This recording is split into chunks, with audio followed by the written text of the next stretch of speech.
Welcome to Inside Scoop. I'm Paula Rizzo. Were you just in the middle of doing something else and then I distracted you? I'm sorry if that happened. I get it. That's what happens to us, right? It's like I'm in the middle of something, I'm in the zone, I'm being really productive, and then off I go doing something else. And then I'm like, what was I in the middle of doing? You can raise your hand if that happens to you too. It happens to the best of us, I have to say. But don't worry, we have some ways to avoid this, to handle these distractions, especially in a hybrid world, right? We're now some of us are working from home. Some of us are working remote. Some of us are working from a coffee shop. Some of us are working from the top of a mountain, whatever it is. And the distractions are pretty big now. We just got used to working from home, and now it's like, hey, do this all over again, but in the office, because you're not used to being around people anymore. I have a great expert today who is a best-selling author and someone who I think you're going to really like and enjoy her tactics, her ideas for really cutting down on the distractions. And it's something that I personally have worked on a lot in my life. So I'm excited to talk to her to see what her ideas are there. And I have a resource for you before we bring her on in just a moment that will help you get organized and be less stressed. It's my list making starter kit, and you can grab it at paularizzo.com/lists. And also in this list making starter kit, I will say, is a distraction placeholder, what I call distraction placeholder, and how I use it on my to-do list. And we can talk about that a little bit later as well. But it is one of the things that I have to say, anytime I talk about lists and getting things done, when I mention this distraction placeholder, people are like, oh, I wish I did that sooner. That's so amazing. So we'll talk it. We'll dive in a little bit more on that. But I want you to grab that. So go ahead and do that. And I'm also a LinkedIn Learning instructor, and I have quite a few courses on LinkedIn. One of them is how to set boundaries and protect your time, which is important. We're talking about distractions. Boundaries are going to be important for you here. So that's one you're going to want to check out. And I do have another one on hybrid work and how to be your most productive doing that. You can check out all of my LinkedIn courses, of course, on LinkedIn Learning, or if you go to paularizzo.com/LinkedIn, you can check those all out there at any time. You can watch them day or night. And please share this video. If you're watching this right now and you're like, you know what? I have a friend who gets very distracted and is always talking about how she doesn't know where she was or what was I in the middle of.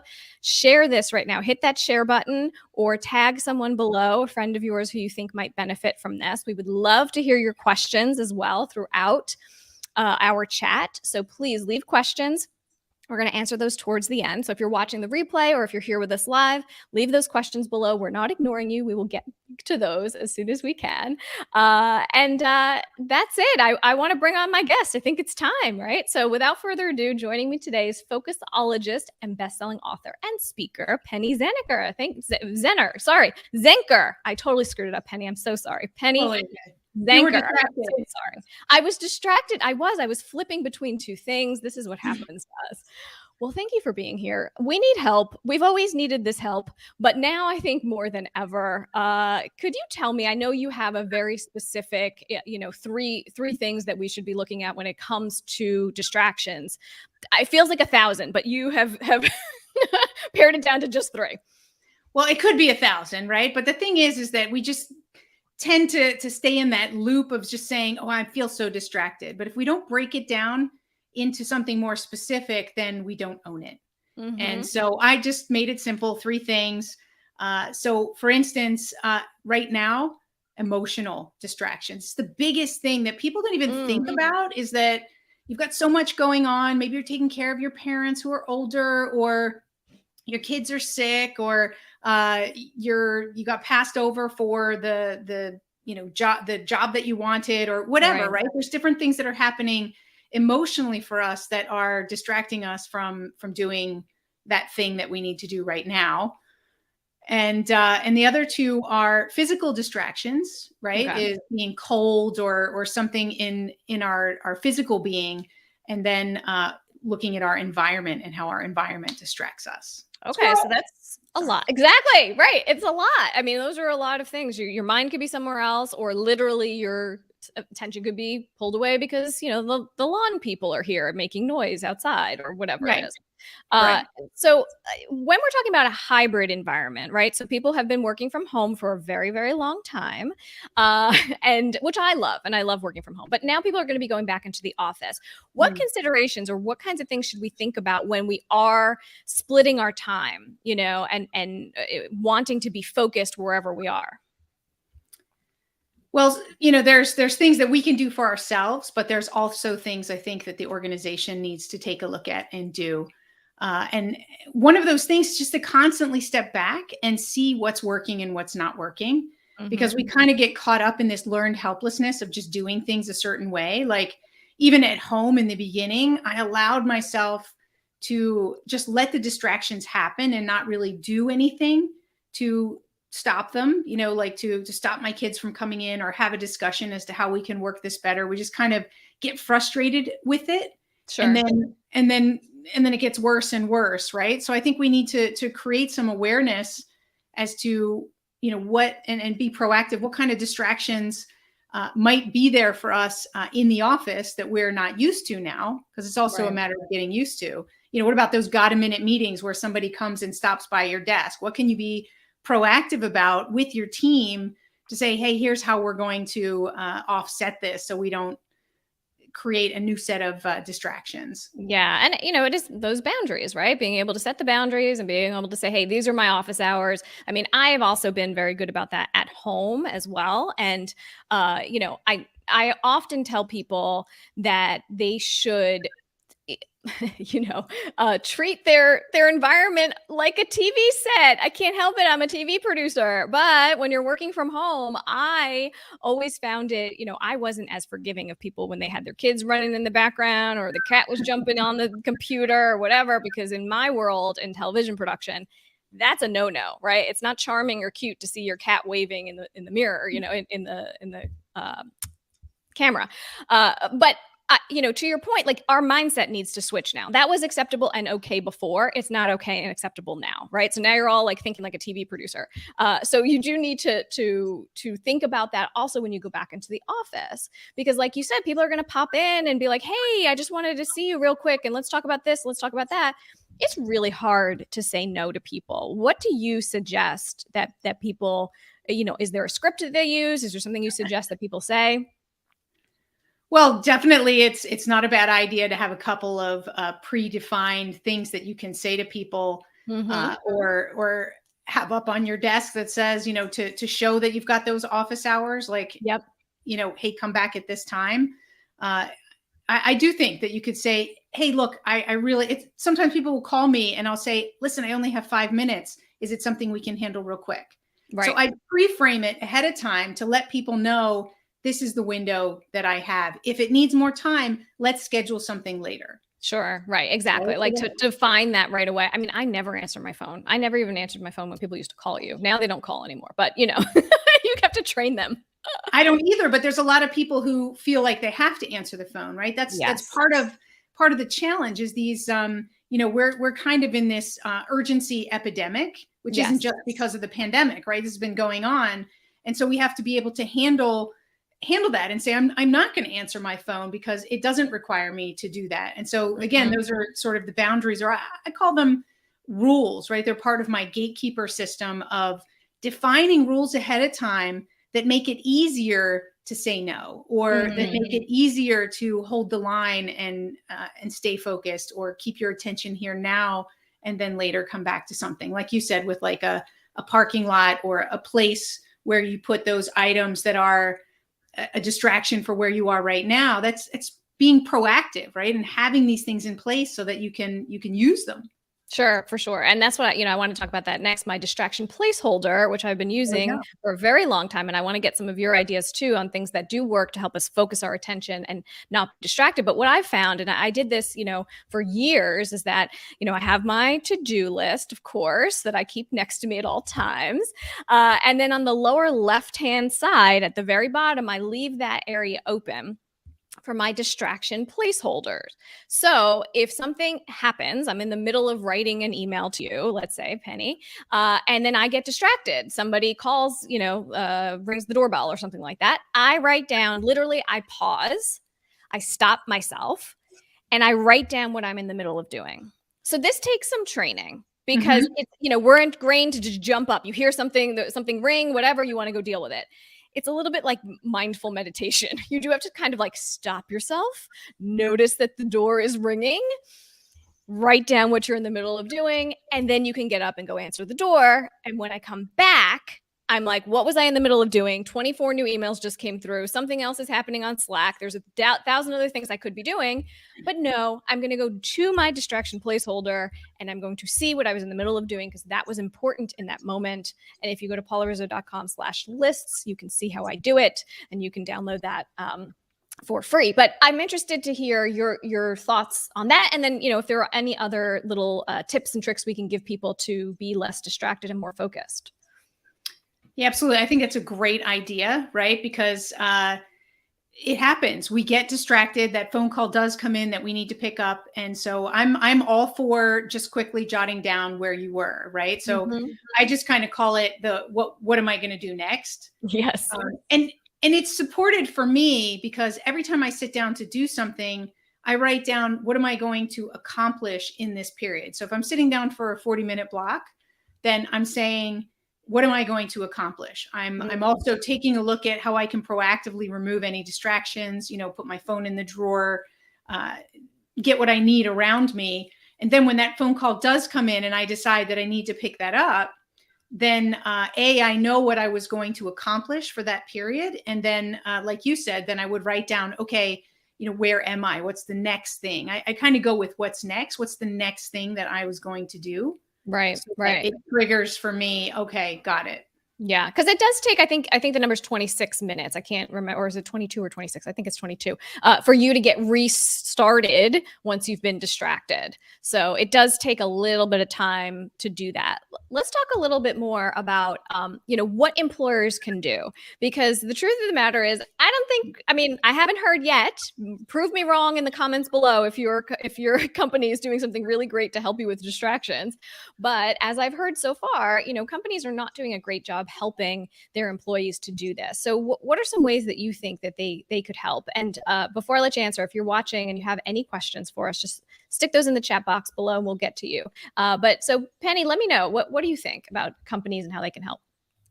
Well, I want to start out with a stat that I saw. This was actually before the pandemic, that 80% of companies said that they were aware of the fact that employees were feeling overwhelmed and overloaded. And the interesting thing is only 8% of companies have anything in place to support their people.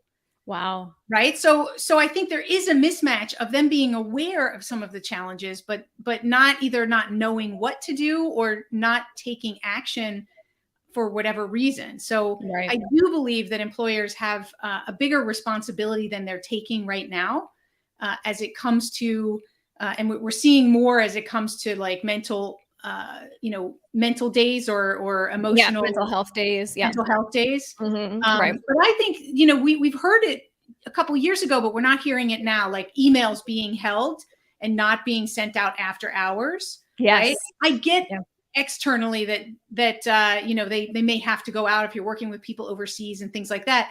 But why can't you hold some of those internal emails or teach people, give them a course and tell them that if this isn't urgent and have to be done overnight, then please put it in a draft and send it in the morning when you come in, right? Train people as to how you want them to show up, because my experiences, and I didn't know this when I was running my IT company, and, tasks are like a hot potato. I just want to get it off my, plate and put it on someone else's. And I wasn't thinking about that it's 11 o'clock at night and I worked all hours, which is, bad. And I've learned a lot from that. Wasn't really sustainable. I didn't realize that it was stressing other people out. Yes, they thought they had to get back to you the same amount of time that you were getting back to them. And if it was at midnight, they had to reply back to you. And it creates this culture of we're always working. And that's true. I mean, I've had to stop myself as well from doing things, late night, even though I see it and I'm like, oh, I just wanted you to look at this in the morning. I do a lot of scheduling of my emails so that they will, email in the morning, even though I am dealing with it at night. But I just, I don't want people to feel like they need to respond in that moment, And it's interesting because it's that culture.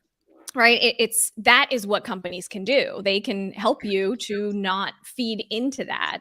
I remember I had a friend who worked for this company years ago. I guess they were proactive with this even then, and I thought it was nuts. But now I'm like, that's actually a good idea. They used to do what they called No Email Friday, NEF, No Email Friday, and the idea was that you were supposed to get up and you were supposed to go talk to whoever it was that you wanted to talk to instead of emailing them, or you were supposed to call the client instead of emailing them, and all of this. And I was like, what is this crazy hippy dippy thing you guys are doing? Just email, But it actually really helped when everybody was on board, and it did help them to kind of, get rid of all of the email clutter that does exist.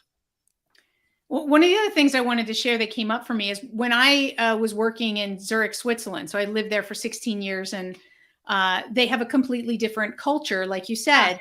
And interesting, their productivity culture, right, is different. So there were less got-a-minute meetings, like people stopping by your desk and interrupting you, because they had 2 times a day was where everybody kind of went to the cafeteria to have their snack and coffee, right? So it was like built in that it was at 9:30 in the morning would be that one frame, and then 4 o'clock in the afternoon. And that would be the time. And they would then casually meet people. They'd talk about their weekend or whatever. So it would be social time, but it would also be a time to ask that quick question about client X who needs, this. And so they would hold their questions, right?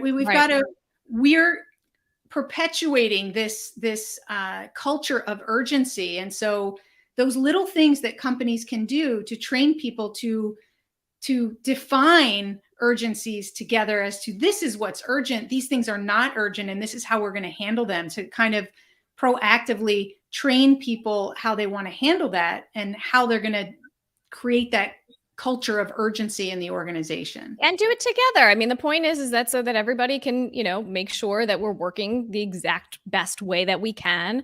I interviewed Dory Clark a while back, and she has a book called The Long Game. And part of what we talked about was just that idea that you're addicted to being busy and feeling like, oh, I'm so busy. Oh, I have to say I'm busy. Oh, I have to be doing something at all times. And like, that is not true, but that's cultural, that's your company has ingrained that in you too, and we've gotten some questions here. So I want to just pause here for a second and grab one of them, because this one here is from Ismail on LinkedIn. And he is asking, is it our role to eliminate distractions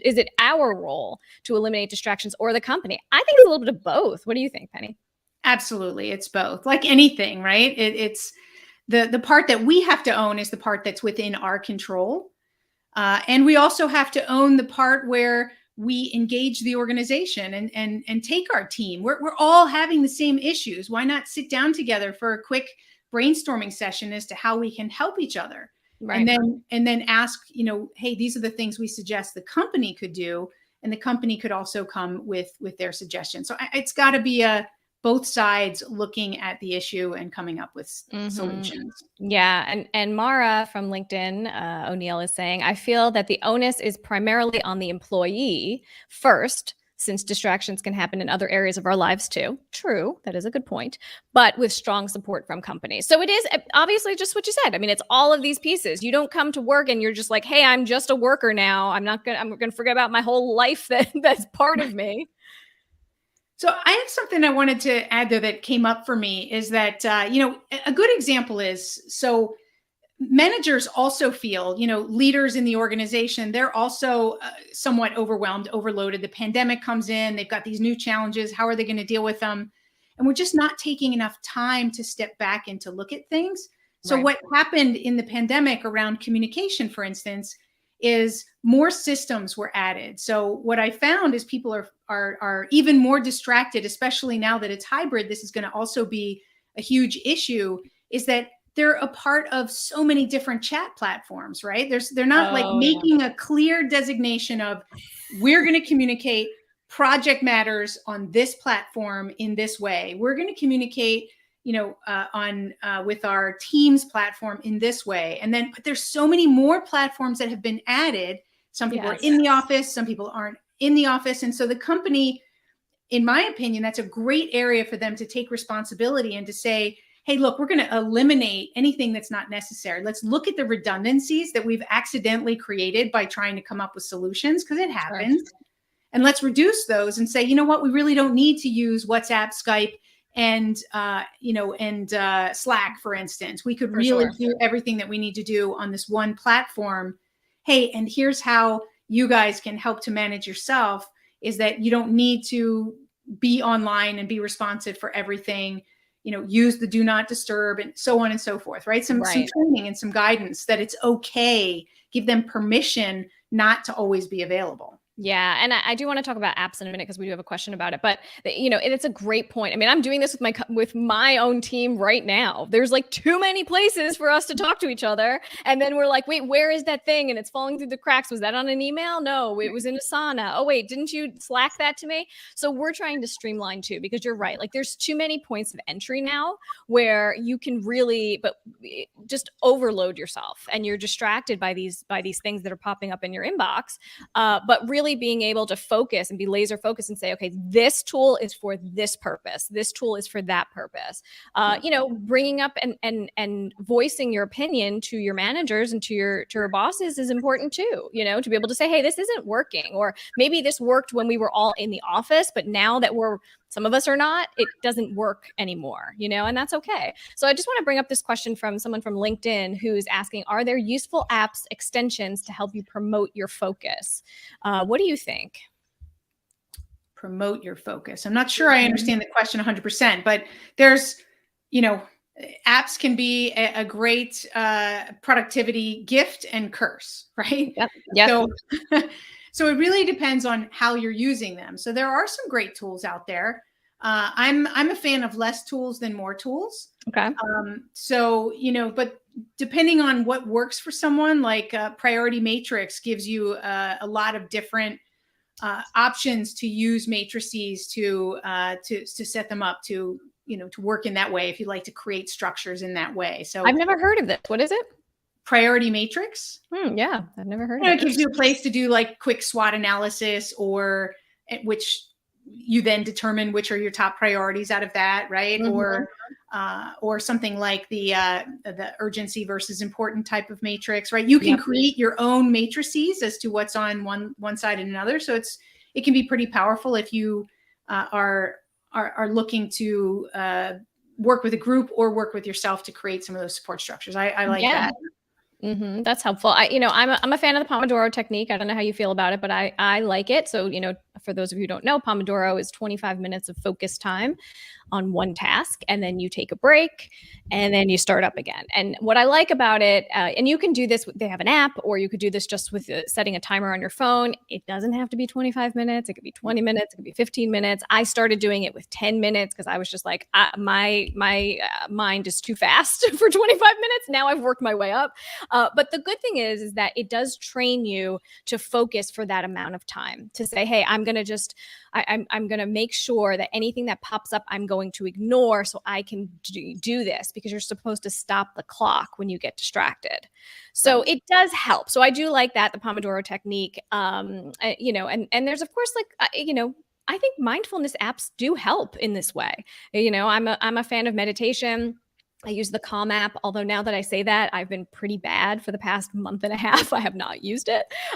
So I do need to get back on board with that. But it does help you. Meditation does really help for you to just pause before you jump into doing. And I think that's a really important lesson. That's been for me, just to see what's in front of you instead of just jumping to attention right away. Yeah, I call that like the action bias, where we don't stop to take a look, and are we doing the most important and effective thing, or are we, running in a direction that's taking us away from what is actually more important. So I agree with that. And I think the apps, where the benefit is if it's an app that helps you get into a routine, like you said, it's those routines that help you to be more effective because you're being purposeful with it. So if it's listening to, the Calm app and being on there every morning or every day at lunch, or whatever you're doing to clear and transition and and provide clarity. Adding Yeah, that it is. into the routine is really powerful. It's true. The routine, creating the habit, like those are things that, even beyond, there's an app that Nicole's talking about now in the chat there on LinkedIn, called Forest, which I've never heard of. The longer you're off your phone, the larger the tree grows, which helps with phone distractions. That's cool. Because now I know it's good, but I hate that it tells you like how many hours you've been on the phone for the day. And I'm like, what was I doing? I don't understand 5 hours yesterday. But that's what happened. So I'm going to check that one out. That's actually pretty cool. If anybody else has any other questions, or if you're watching the replay, put those questions below. We'll make sure to get to those, even if it's after the fact. But Penny, I want to get to the freebie that you have for everybody, because I know there's a quiz that we can take to really help us with this. So can you just walk me through that? What people will find if they go to your site, which is there it is. Absolutely. So what they'll find is they see that there's a little question there. Are you a time zombie? So we're going to take a look at what's your distraction profile, or your focus profile, whatever you want to call it. And it's going to ask questions around those 3 different areas that we started out talking about, the distractions that we have that are physical, emotional, and environmental, and getting us really clear on what those things are. Some things that you might not have thought about that are truly distracting you. And then you're going to find out whether you're a wizard, which is awesome, or maybe you're a hamster on that wheel and you can't get off, or a squirrel, or even a deer in the headlights, right? So it's a fun way to just create some real heightened awareness as to, where you are, and give you a place from there to, own your distractions. Because, we tend to only own our actions, right? But we need to own our distractions as well. It's important to know yourself. For sure. And this has been so helpful. Thank you so much for joining us. I hope everybody goes and gets your quiz, checks out all of your offerings at your website. Thank you again for being here. If you have questions, please leave them below. We'll continue to answer those, even if you're watching the replay.